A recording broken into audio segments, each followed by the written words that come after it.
ഇന്നല്ലദീന കഫറു വമാതു വഹും കുഫാർ എന്ന് അല്ലാഹു സുബ്ഹാനഹു വ തആല പറഞ്ഞതിൽ അങ്ങനെ ഒരു മരണത്തിൻ്റെ ഗൗരവം, അങ്ങനെയുള്ള ഒരു മരണത്തിൻ്റെ അവസ്ഥ അത് നമ്മൾ പ്രത്യേകം വായിക്കേണ്ടതുണ്ടെന്ന് പറഞ്ഞാണ് ഏതാനും കാര്യങ്ങൾ ഇവിടെ നമ്മൾ മനസ്സിലാക്കിയത്.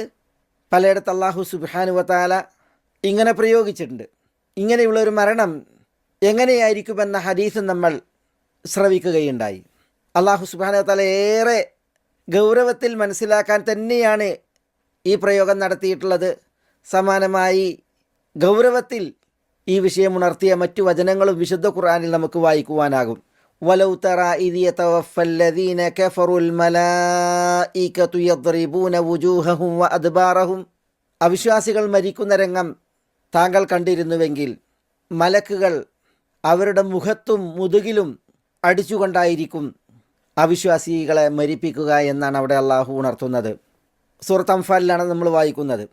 സൂറത്ത് മുഹമ്മദിൽ ഫകൈഫ ഇദാ തവഫത്ഹുമുൽ മലായികതു യദ്രിബൂന വുജൂഹഹും വഅദ്ബാറഹും. ഇതേപോലെ അള്ളാഹു ഉണർത്തിയ മറ്റൊരു വചനമാണ് അവിശ്വാസിയുടെ മരണവുമായി ബന്ധപ്പെട്ട്. മുതുകിലും മുഖത്തും മലക്കുകൾ പ്രഹരിച്ചു കൊണ്ടായിരിക്കും അവരെ മരിപ്പിക്കുക എന്നാണ്.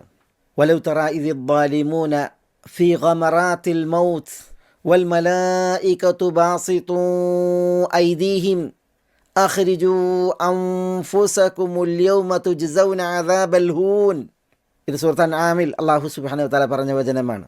മരണാസന്നമായ അവസ്ഥയിൽ അക്രമികൾ ആകുന്ന അവസ്ഥ, മലക്കുകൾ അവരുടെ കൈകൾ നീട്ടി ആത്മാക്കളെ പുറത്തെടുക്കാൻ ആവശ്യപ്പെടുന്നതായ രംഗം അല്ലാഹു സുബ്ഹാനഹു വ തആല ഏറെ ഭയാനകമായിട്ടുള്ള വിവരണമാണ്, ചിത്രീകരണമാണ് ആ വിഷയത്തിൽ നടത്തിയിട്ടുള്ളത്.